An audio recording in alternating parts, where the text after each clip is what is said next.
Hello everyone, welcome back to the channel, best place for long-term stock investors. Now in today's video, we're going to be discussing about dividend investing. Whether is this for you, is it the right way to grow your wealth, what metrics and which sector you should be looking at.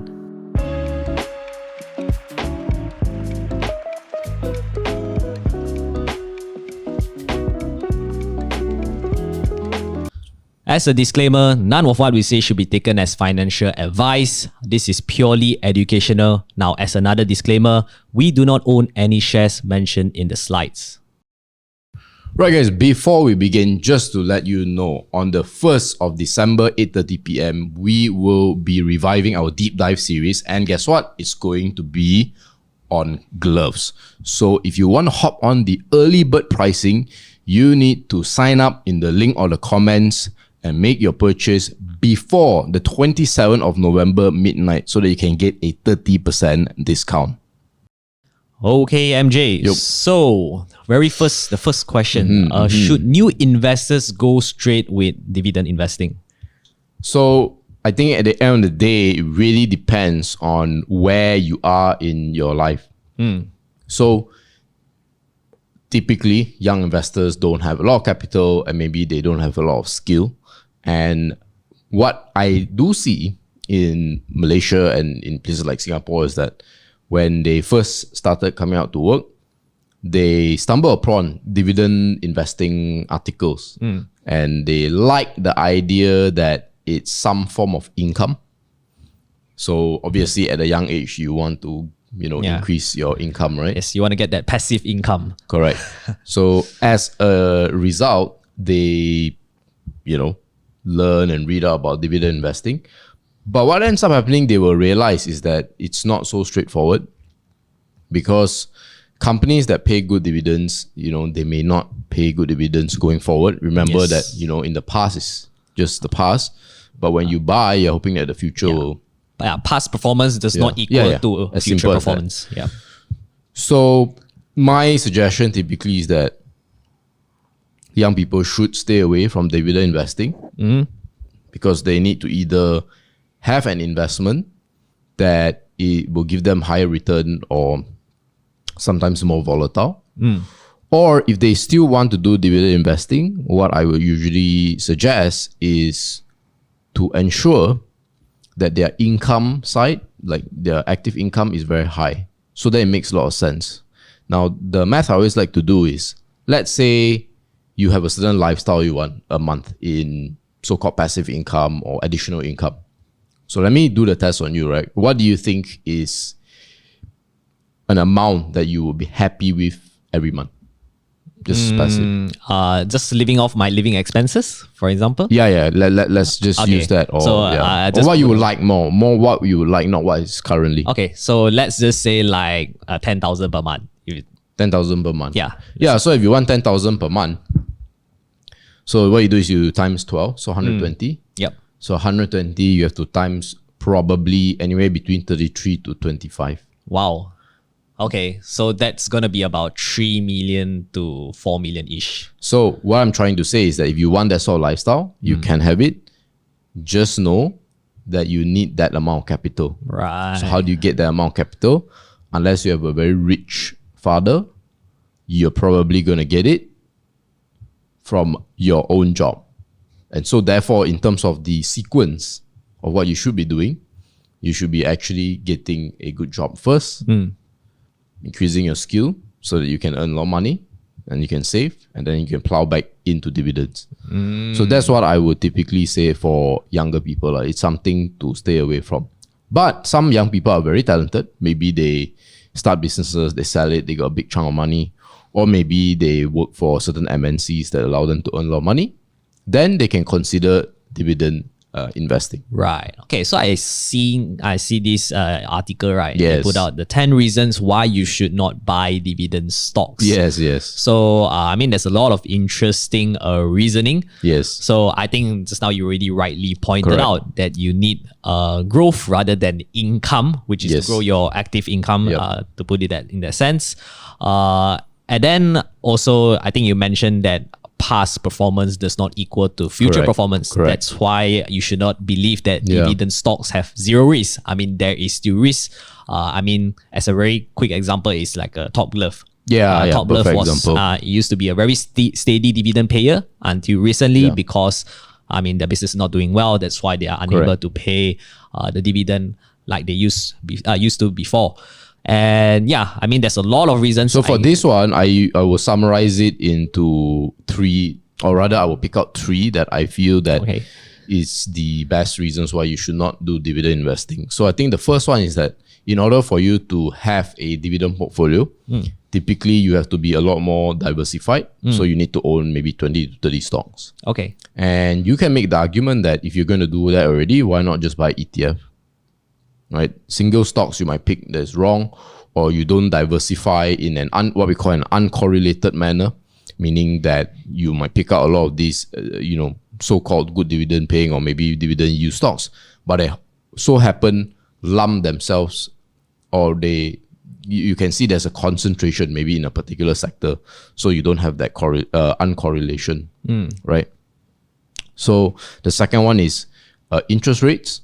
So as interest rates goes up, cash becomes more attractive. Yeah.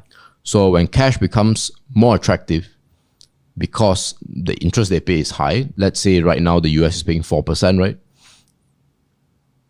If you're going to invest in a dividend stock, you have to find a stock that can consistently give you that 4% dividend yield, and then it can grow based on the cost that you pay for the shares. That's a much higher bar compared to a few years ago when it was close to zero. So this is actually competition. Okay. Yeah. All right. And the third one is that people get too much into the weed about dividends and analyzing dividends when they maybe, or they're too quantitative, we call, and they maybe don't consider a lot of qualitative factors as well. I see. Okay. Then in that case, is dividend investing still the right way to grow your wealth? So the right way or wrong way, as I said, depends on your condition. Everybody's condition is different. And it's not just like what family you have or how much income you make and all that, which is important considerations, but it's also your personality. So some people might say, well, if you are retired or about to retire, then it's better to do dividend investing. Right. Yeah, it makes sense. Right? Because you probably have a lot more capital now and you don't need any additional money. What you need is time with your kids, whatever. So that's probably generally true for most of the elderly or retired population. However, it's also worth noting what your personality is and what gets you interested. Maybe what gets you interested is studying typically what we call the growth companies, where they don't pay dividends, but you're good at that, good at identifying these kind of stocks during your retirement.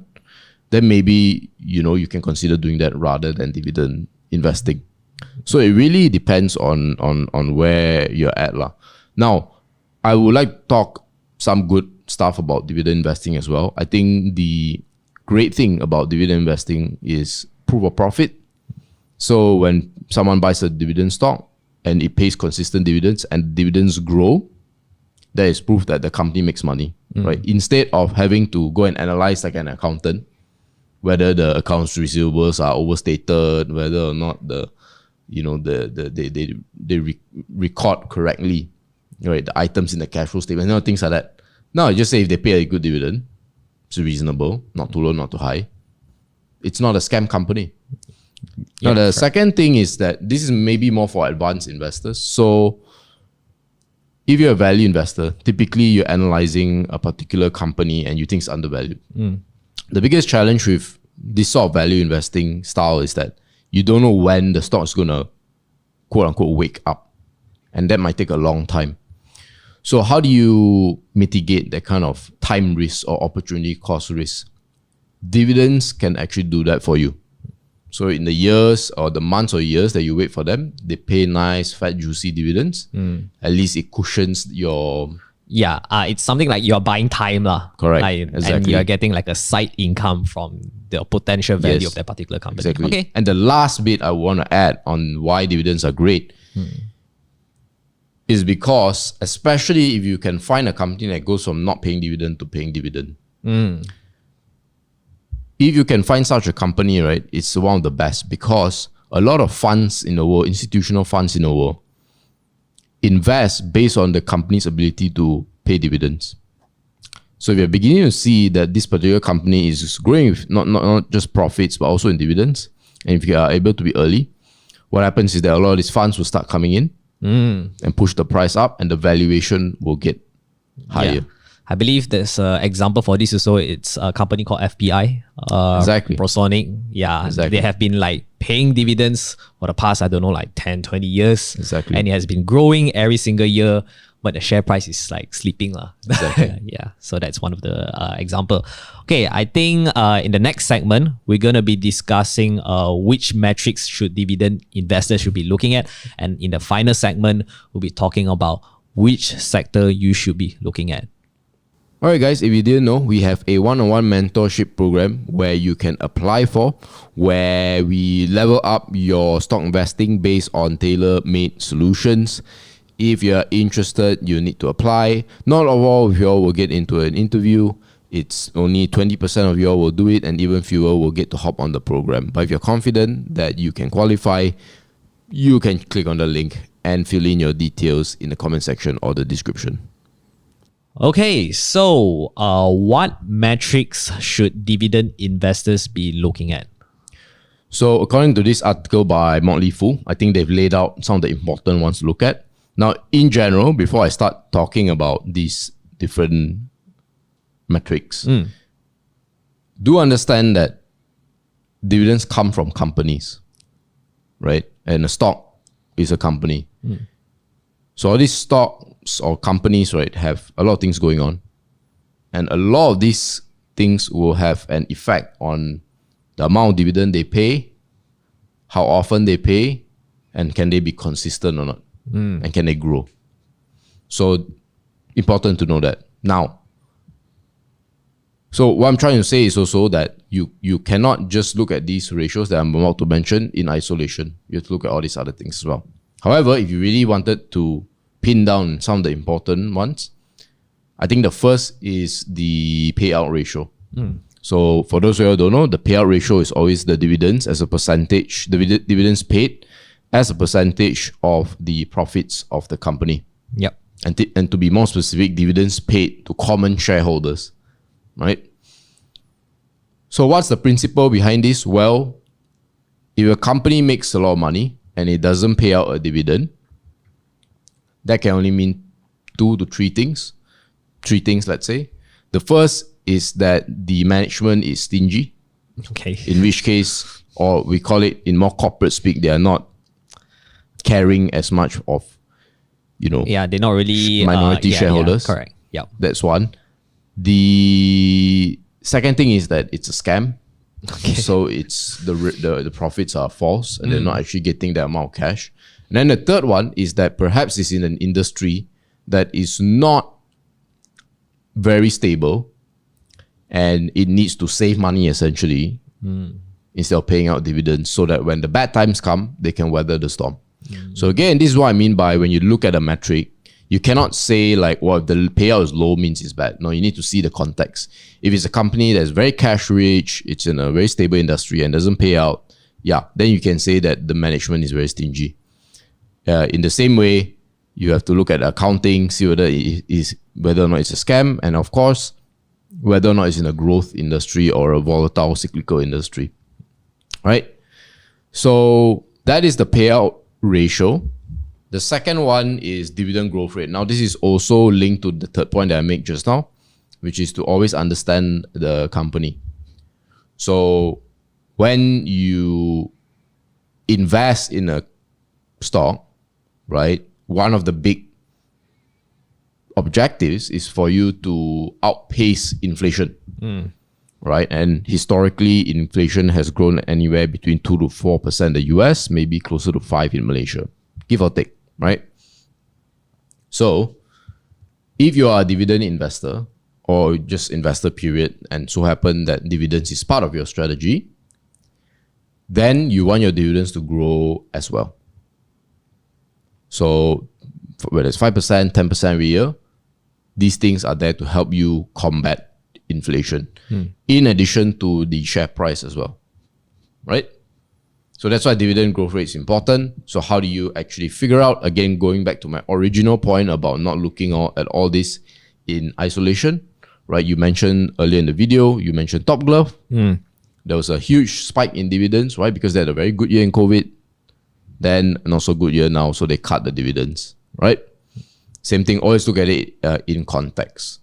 And even in relatively stable industries, like maybe a McDonald's, right? You would expect the Big Mac and all that goes up in inflation X amount, maybe 5%, then you would think dividends should always go 5%. You never know. Maybe the company has a bad management and they cut the dividends.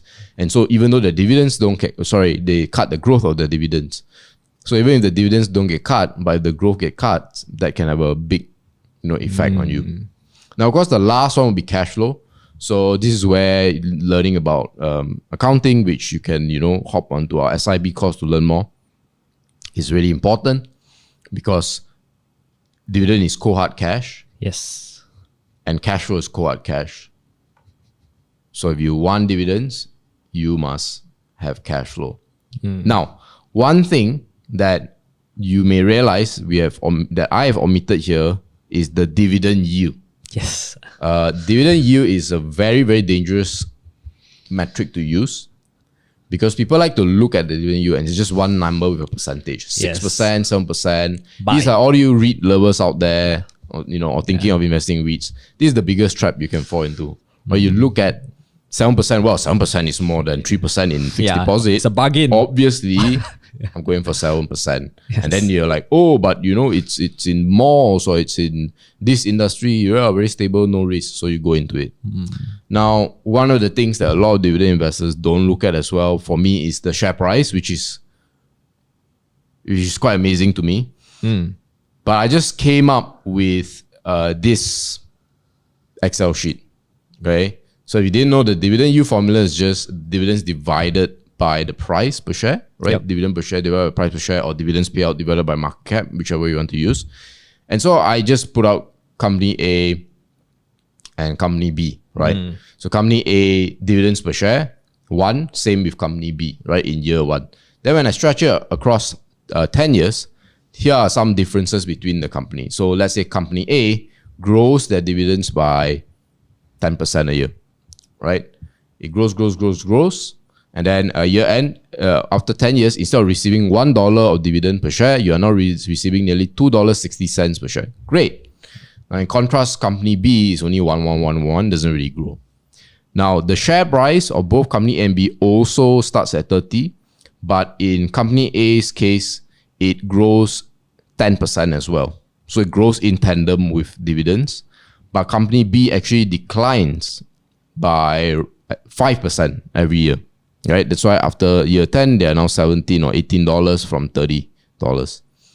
So, but when you take this scenario and you look at the dividend yield, you can see that company A throughout has a dividend yield of 3%. It doesn't change. Why? Because when the share price grows 10% and the dividends grows 10%, dividend yield stays the same. But when you look at company B, okay, dividend yield also starts at 3%. At year 10, company B's dividend yield would have been 6%. So if you're looking at the investment purely from a dividend yield perspective, you go for a 6% instead of a B. Or maybe when you're here in year 3 or 4 or 5, like, well, 4% is better than 3%. So obviously I'm going to go for 4. But as you can see, the share price of the company has grown by this amount. So your returns will go from 30 to 77, which is roughly 2x more than that. Yeah, 100 something percent. Yeah. And not only that, remember, your dividends that you receive also grow up in dollar terms. Okay? You only receive $1 and now it's $2.60. But if you look deeper and you look at what is, I consider the real risk, the real things you should be looking at is the nature of the company, where they're heading and things like that. So don't look at a company with a 2% or 3% dividend. You think that, well, that's bad. You have to invest as an investor looking forward rather than backwards. Yep. That's a really very good analogy on dividend yield. I mean, I'm pretty sure that dividend investors will be woke after your explanation. But I think I saw another example, which is sticking with the defensive stocks. Yes. So like your utilities, healthcare, staple, and all the stuff. Can you explain more on this chart? Yeah, so this is on sectors. Yep. Right? People who then say, okay, you know what, I get everything you say, but I still want to stick with dividend investing. I think it's great and fantastic. You can do very well in dividend investing. How should you identify companies that display dividend investing traits? Typically. And these are what we call defensive stocks. So if I go to this article here by Investopedia, you guys can actually Google and see the full definition. But the key thing you want to look at here is that every company in the world, broadly speaking, can be divided into cyclical or non-cyclical companies or defensive, right? So what is the difference? Well, these two terms refer to how closely they correlate with the fluctuation of the economy. Okay? How well they correlate. So if the economy grows very fast, cyclical companies will also grow very fast. Now, the reverse is also true, where if the company has a downturn, then the economy has a downturn, then the company will also have a downturn. Whereas non-cyclical or defensive stocks are, not to say they don't get affected, but they are a lot more protected from how the country yo-yos. So when the company grows, when the country grows a lot, the company still stays the same, more or less. For sure they'll grow a bit. Then when the country goes down, they don't go down as badly. These are typical characteristics of a good dividend stocks. Because remember, if you're a dividend investor, typically what you're looking for is stability, earnings visibility, consistency. So guess what? If you need that kind of stocks, you cannot be looking at cyclical stocks where the economy has such a big effect on the company. And so this is where we go back here. The typical sectors that you always want to look at will be utilities, healthcare, consumer staples, things like that. Not so during a recession, people may go from fancy craft beers and all that to normal beers. Yeah. So someone like Heineken or Carlsberg with the most basic canned stuff, right? People are still gonna drink that. Yes. People won't stop sinning just because it's a recession. Yeah. Right? A lot of people say, well, now that the belt is tightening or there's less to spend around, I'm going to stop smoking, I'm going to stop drinking.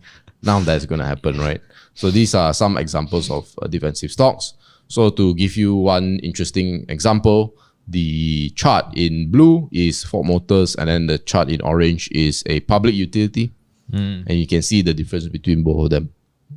All right. So over time, defensive stocks can do better than cyclical stocks.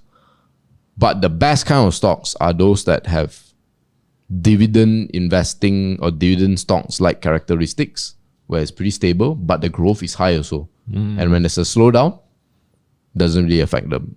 So an example could be a Google or a Microsoft and whatnot. So these are like the ultimate, the kings right for dividends. You know what this chart actually reminds me of? Actually, I remember watching like Cathy Wood and Warren Buffett's portfolio style. So like one is like super high growing, but then when inflation kicks in, when interest rate everything comes in, right? Yeah, it starts to go down. But Warren Buffett's portfolio is like slowly going up like that. Yeah. That's a pretty interesting chart that kind of reminds me of those stuff. Okay. Yeah. Any more things you want to share about the defensive stocks over here? Or it's actually essentially the same thing? Yeah, it's pretty much the same thing. Okay. Yeah, so healthcare, consumer staples. Now, one very important thing is just the last to end, right? Yes. You need to make sure that look, there's no one out there going to tell you, like, just because a company is in healthcare, well, it's a defensive stock, or a company is in technology, well, it's a cyclical stock. No one's there to tell you that, because certain tech stocks can be more defensive, maybe cybersecurity. Yes, correct. Right? So you have to look and do the work into the company and say, like, how stable are the incomes for this stock in a cyclical sector or a defensive sector, right? Defensive sectors, typically they call it like military, things like that are defensive in nature, but they might lose contracts and become not, right? So, investing is not like very straightforward. Right. Yeah. So those are the small little parts that investors should be taking note. Yeah. Don't only just think 1 = 1. Sometimes 1 = 2 or 3. Yeah. Yes. You need to do more research on that. Yeah. Okay. I definitely learned a lot in today's video. Hope you guys benefited a lot. And now you know the true way of investing if you plan to invest in dividends stocks. Now, if you like this kind of video, make sure to like this video, or maybe even comment down below if you're enjoying this style of format. Follow us on our social medias. All the links are in the description below, and we'll see you in the next video.